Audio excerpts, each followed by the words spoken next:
আমি নারী। আমি সভ্যতার আদিকাল থেকেই লাঞ্ছিত। আমি কলঙ্কিনী, অত্যাচারী। সমাজের কাছে তুচ্ছ হতেও পারি। আমি নারী। দুঃখ, ব্যথা, হাসি মুখে বরণ করে নিতে পারি।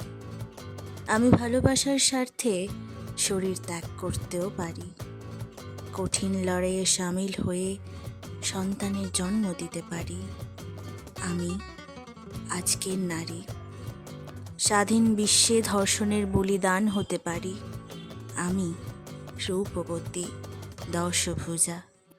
হিংসা, লোভ, ঘৃণাকে দমন করে ঐক্যতায় ভরিয়ে দিতে পারি।